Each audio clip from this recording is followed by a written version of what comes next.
All right, folks, welcome back to the show. Thanks so much for being with us. Microphone's on my right side now. So that means we got a guest in studio. I want to introduce you again to Iris Stevens. She's a coordinator with the Northeast Arkansas Tea Party. Iris, how are you this morning? I'm just fine. You might want to add that she's the local troublemaker, apparently. The local troublemaker is here in studio. So we're talking once again about Northeast Arkansas, talking about Jonesboro. The public library, taxpayer funded. They bring in an author, and it's a controversial author. It's a transgender woman or a trans woman author, Meredith Russo. And when we got the notification that that was going to be one of the guests, I didn't think too much about it until I started reading. And I found out that the library, then, the schools were going to bus in over 300 14 and 15-year-olds, 9th and 10th graders, to see this author. And that is the uproar that it caused, really. That's the uproar. I don't really think we have always said the author has every right, the library has every right to bring in any author that they want to. Mm-hmm. Our problem was busing this grade level student in to see this because students of that, and I taught students of that age for over 30 years. Yeah. And they're very impressionable, and this basically gives an endorsement or a imprimatur of that situation, the trans situation. Yeah, like a field trip. I remember when field trips trip. Used to be like, hey, we're going to go shadow this person who's, a titan in industry, center. Or go to the nature center. We're going to learn about biology, and it's like, no. We're going to learn about sexuality and transgenderism. Yes, because his main character in the book that they're going to discuss is transgender. Mm-hmm. And the students were all given this book to read before they go to the author. Now, when we attended the library meeting the other night, the library director admitted that, they're paying for the author, that's taxpayer funds, but Library Association chose 20 books for lower level students, 20 books for upper level students, and this was one of the books that they chose for the students to read and then vote on which author they wanted to come. This has been directed by adults, and that's a real problem for us too. Okay, so first off, let's talk about transgenderism. This was okay. In Transgenderism, yes, and you can't use that language because we're in a flux now with language. You can't use transgenderism. That's negative. So you have to use trans woman. There's a whole list of things, words that they accuse you of being bigoted about if you even use, and we've gotten accused. Well, pretty sure. I mean, so at some point we're not even going to be able to use the word. Yeah, they'll start comparing it to the N word. Exactly.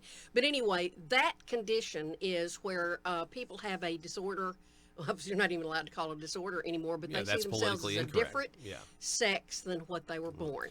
This used to be considered a psychological problem. Yes, it was. Though, and they right? tried to purge, just like they purged homosexuality out of the DSM. They're purging this out, even though it's very similar, because we all know that our sex is coded genetically at the moment of conception. You are either XX or XY, except in an extremely tiny fraction of cases, right. That something happens wrong. But other than that, you are XX and XY. There's nothing you can do to change that. Right. And for those exceptions, by the way, we still have a level of what we consider to be normal because, if 98.9% people are born XX or XY. If you were to take that with like physical, if I were born with... The physical attributes is different. Yeah. That happens more frequently where you have genitalia that you can't always tell whether it's male or female. Yeah. That's not the same as having a genetic anomaly. Correct. Right. Now, my point is that if somebody were born, let's say, with unfortunate, like not having an arm, we don't then say, this is now, a different species, normal or whatever. We know that a human being is supposed to have 5 fingers and 5 toes. Exactly. And what they do is in the past, before genetic studies were available, what they would try to do was take what they had to work with that child and go from there and make it appear to be male or female. And sometimes that worked and sometimes it didn't. Sometimes because they didn't know the genetic, they didn't know whether it was an XX or XY. Right. That person had problems, but we did the best that we could. This is a totally different situation. These people see themselves. It is called gender dysphoria. It used to be called gender identity disorder, and see that, that was a negative name. Right. And it creates a real problem then because, They see themselves as something different. I have analogized it to someone with anorexia, which is body dysphoria, where they look into a mirror and they see somebody's obese. We may look at them and realize they're emaciated. Yeah. This is essentially the same thing. We look at a little girl or a little boy and we know what they are. They don't see themselves as that There way. are extreme cases of body dysmorphia, too. People say, I should have been born with only one arm. Exactly. And there are people over in Europe now actually removing their arms for them. Exactly. They're participating in a delusion. I'm glad you said that, because that's exactly what they're doing. They're participating in the delusion. In this case, if you're an adult and you do this, God help you. But we've got children that are in this state. We have a situation in Texas right now, a 6-year-old whose his father and mother are divorced, and the mother has decided the child is transgender, and is taking him to all of the psychological help and things to get him set up to be transgender, so that when he begins puberty, he can start the puberty blocking drugs. And the father's having a problem with this. Yeah. They have basically almost removed the father's rights through this situation Right. in schools. And to be clear, when that kind of thing is being done, that's experimentation on a child. That we have literally these physicians that are recommending this. If you want to call them physicians, this is you are experimenting on children. We have no idea. And this is happening all over the world. In Britain, they've had 100% increase in the children or the parents, because children at that age can't seek medical help. It has to be the parents. Of parents who are bringing kids to the doctor and say, my child is transgender and he needs to. And so in Britain, they've kind of backed off and said, no, especially before puberty, we do not even need to think about that. We need to look at counseling. The suggested recommendation from some psychiatrists is to go through at least 2 years of counseling with an adult before you ever even start thinking about gender reassignment. Right.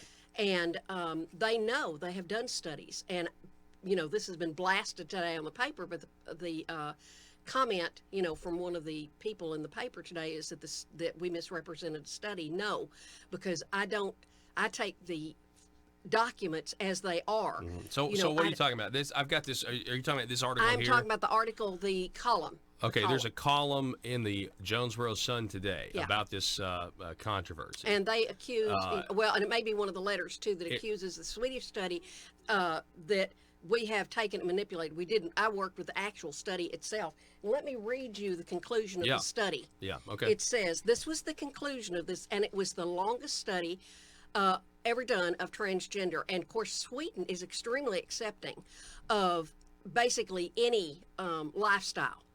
They're very open and over there. So it's not like the people, they'd say, well, the people suffer from discrimination here. And probably they do. It's not like that in Sweden. But after this study was done, this was their conclusion. This study found substantially higher rates of overall mortality, death from cardiovascular disease, and suicide attempts, and psychiatric hospitalizations in sex reassigned transsexual individuals compared to a healthy control population. This highlights that post-surgical transsexuals are at a risk group that need long-term psychiatric and somatic follow-up.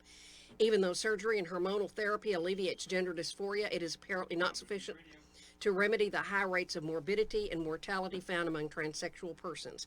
Improved care for the transsexual group after the sex reassignment should therefore be considered, because the problem with body dysmorphia is the underlying trauma. There's an underlying trauma there, except in the cases of kids who, kids play opposite sex all the time. Yeah. That's just what, as you play, you that's part of your growing process. Yeah. But with these, they have an underlying trauma that apparently has caused a lot of this. And the surgical transition does not fix the underlying depression. problems. Yeah. Right. Well, and they say, and the left says, that the reason the suicide rates are so high in that community is because of the discrimination. Well, that's why I pulled out the Swedish study, because that just I agree. No. destroys that concept. Yes, they do suffer, in some places, in some cases, but that's not the underlying cause. So I want to articulate the argument. We're talking with Ira Stevens, Northeast Arkansas Tea Party.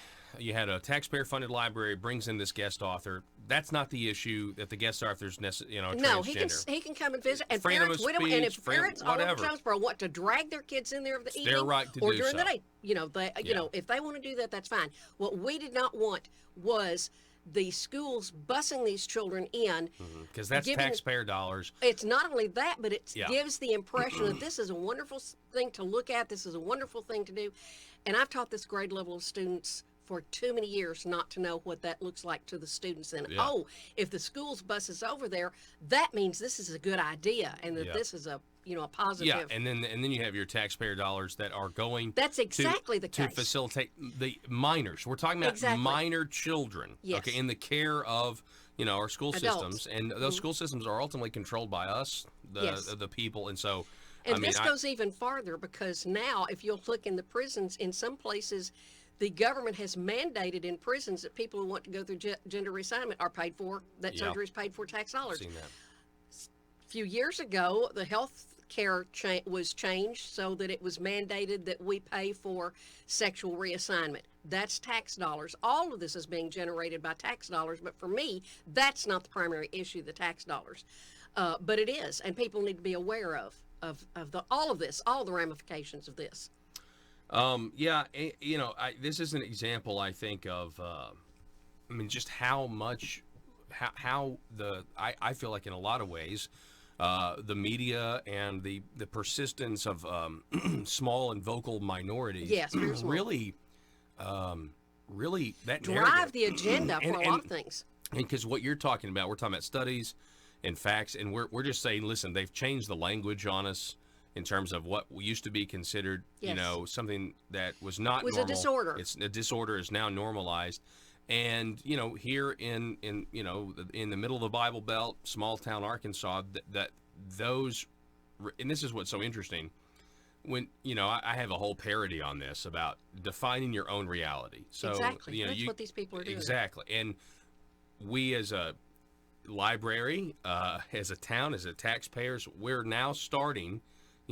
Obviously we would think this would be happening somewhere else, bigger city, something like this, but now we are also starting We're to having to face participate the reality and of saying, what's you know going what, on around the world. yeah, you defining your own reality. Yeah, and this has nothing to do with how you would treat somebody who No. is transgender personally. Because frankly, I go by the golden rule: treat Exactly, other people me the way too. that you would like to be treated. And Right. I have actually, in my education experience later on, dealt with a transgender Yeah. individual, and I felt very sorry for that person because they were extremely confused. So there is no animosity here, but there is very much for me a caution. Let's not go down this road, because when you have a suicide rate from this Swedish study that's 20 times more than normal, because the transition does not cure the underlying disorder.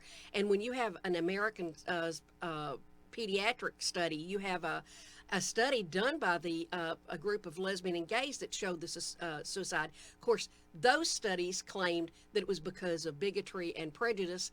They don't look at the underlying disorder that causes the desire to be out of your own body, Right. to change your own body. Yes, that is a concern to me. If you save one child from getting into a situation that could lead to this suicide, that's what's important to me. Well, and here's the thing: the if you go back to the hormone blockers with young children Yes. as young as 6 or whatever, are we going to say? I mean, I think if you polled this area right now, they'd say no, that's abuse. That is child abuse, should be criminal. But it's not in these other communities that consider themselves Exactly. bastions of progressivism. Exactly. So at some some that are point, not it's bastions like of at some point you got progressivism. to put up a flag and you got to say, we're going to have to start articulating, and we want to treat everybody with respect, but Yes. we're not going to again endorse endorse everything. participate. Indulge people Yeah. in their delusion. Like And you said, that's XY or XX. Yes. That's what it is. and for the vast majority Yeah. of people, maybe 1-2% or anything other than that, and we have a way to to deal with that. Right. But this was what made me upset, was when we see this going on in our own school system, and apparently the superintendents recognized that this might not be a good situation. did. They didn't know. I don't think they knew. They And- pulled out though, right? I They pulled out. They said we are no longer going to bus students there. They claimed it was for safety, and in a way it was Yeah, because well, that's it's anyway. That's not the issue. They did, but I don't also blame the superintendents because they didn't know. They don't micromanage down the local classroom. This Correct. was set up between teachers, librarians, and whatnot, and it's gone on every year. The librarian made that point that they have authors come in every year.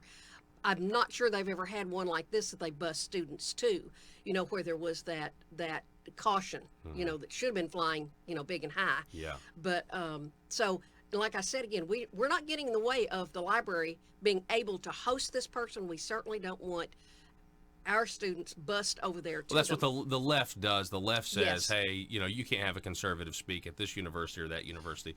That, again, and I appreciate that consistency. Y'all are saying, you know what? No, that's a thing that can happen. If people had a problem, let's say people did have a problem with that, there'd be other means to go about. As I said, the parents can bring their kids at night. Exactly. Yeah. Yeah. There's nothing keeping them from going to the library to see this author. We did not want the schools busing them in, and we're thankful that other people saw the wisdom of that and have agreed with it. This is going on in other schools. I just pulled a report last night off of Skokie, Illinois. The school districts involving Skokie and whatever district is close to that have written up an agenda that I think, I'm sorry, with the way it's written up, it celebrates these lifestyles, if you want to call them that, as young as kindergarten. Yeah. And they teach the kids each level, about the transgender. They teach them about lesbian and gay issues and all That's that. the thing. Like, when you're that young, you don't even know what sex is. Exactly, Like, what is exactly. the obsession with our society and sex? Well, it's like, I don't, you and I know what that obsession is, yeah, I know. but we have not made it that issue. But this I think is child abuse. Let the kids be kids before Yeah. we start, Well, and changing them. I wonder, and I don't mean to bring everything back to politics, but I just have a suspicion. If you consider yourself progressives and your parents, I bet all the people that want to give their kids, hormones as young as 6. I mean, I'm pretty sure we know how they vote. Oh yeah. And it's. Yeah, it'd be it's- one thing if there was, all these conservatives that were like, no, actually, the dad is there. My son's really a girl. That's not happening, So it For the most part, no, it's not there. You can't say that doesn't happen, but for Right, the most part, no. yeah. But when you start talking about hormone blockers and things, what you do is you basically chemically sterilize your children. Yeah. Because they never develop naturally. Yeah. It's very hard to take that back, and I've done all that study. I've studied this issue for probably 15, 20 years. When it first started arising, and I thought, oh, this will never happen, and here we are. Yeah. And I started studying this issue. When I was in college and I heard all of the talk about slippery slopes when it comes to same-sex marriage, I thought it was, no. What kind of slippery slope? Whatever. It is what it is. I was totally wrong about that, by the way. A lot of people were. When you try to alert people, Well, I they just did thought- years ago. they thought, and oh, they said, no, you just don't want they people said to I be was- happy and blah, they blah, said blah. I was crazy. This would never happen, and Yeah. it has happened. Yeah, I mean all this, and I honestly think I think it goes all the way as well back to the, and I know I'm going to sound like a real old person or old fogey Yeah, I've or got whatever. socks older than you, Paul. Okay, but I think the mothers back in the 50s and 60s that were like, rock and roll music's the devil. I think they were right.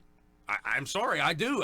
I'm just, I know I sound like somebody that's totally regressive, but I mean, I think those parents, they weren't necessarily listening to the awesome guitar riffs. They were listening to the lyrics. I know, and they're like, well, this doesn't make sense. I had people tell me that rock and roll, just like you did, rock and roll's of the devil. I said, by the way, have you listened to any country music lately? I said, you don't think? I said, That's a good point. I said, the music is good, but I said, when you listen to the lyrics, I said, you get a whole nother education. Yeah, you really do.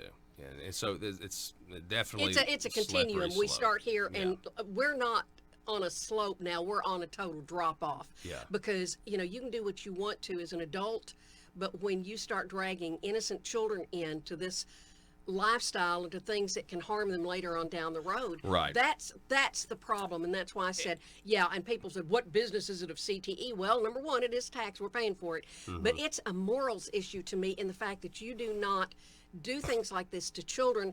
If they want to, once they get to be 18, 21, that's a different issue. And this is the problem, and we can end here. Our founding fathers said that the freedom that we had, the liberty that we had, was for a moral people. Yes. Okay, so this is the future. This is what And it looks this like. is what's going to cause you a lot of problems because they're saying we are moral. Right, Go ahead. right. But okay, we have rejected a moral Traditional compass. morality. Yeah, we've right. rejected it. Right. It's only meant for church when you're at church. Yes. It's not in public. Don't bring it Okay, into the okay. public sphere. Well, the problem is that immorality generates exactly what we're talking about. They are victimizing these kids. Yes. Okay, or whatever. Immoral people are going to do immoral things, then the government comes in, regardless of whether, it's going to happen eventually. The government's going to come in. They're going to try to fix this, right? And then with a heavy hand. right, and immoral people will always find a way to get around those laws, and then the government comes with more laws to try to fix the other. And that's why I think it was John Adams said that our freedom was meant for immoral and decent people, because it was the idea that just because you have the freedom to do something, it doesn't mean that it's a good thing. And I think that's where we're headed. And the problem and where is we are now, actually. We've lost our moral bearing, because people, they would be outraged if they said that we were calling them immoral. They are not moral people. Of course because they are, they consider themselves good. And I would say, yeah, they're not out doing crimes. But we've so lost our moral bearing that we no longer recognize what is truth. Right. And what That's is the problem. Yeah, truth is the problem. propaganda, engendered by a lot of people out there that don't necessarily have the best intentions for us or our kids. Yeah. And we've lost the ability to discern what that is. Well, yeah. I mean, I think for us to be able to say it is wrong and immoral to do this to a 6-year-old. Yes. And there are people saying, no, you're a bigot. It's exactly. like, wait, what? I'm Exactly. and it's really the same thing with abortion. Yeah, they think we're immoral because we disagree with this. So we are at an odds I never anticipated seeing in this country, where we are just at odds with each other and somehow cannot seem to get to a meeting ground where used to you could get a meeting ground. Two different realities. And I will again bring us back to the initial point. It's the idea that you can create your own reality, and it's not that it's not objective, and that we have to participate in the delusion. That's what we're fighting here. So exactly. Iris Stevens, I appreciate it. Keep me posted on this, by the way. Yeah, I might have to come in, because I knew this was going to get kind of ugly, because people, they pass along incorrect information. They don't know what we actually did. We didn't try to shut anybody down. We said, please don't bus our kids. Yeah. All right. That's really good. Folks, let me know what you think about this. Sound off, facebook.com/Conduit News. And we're going to be back here in just a moment.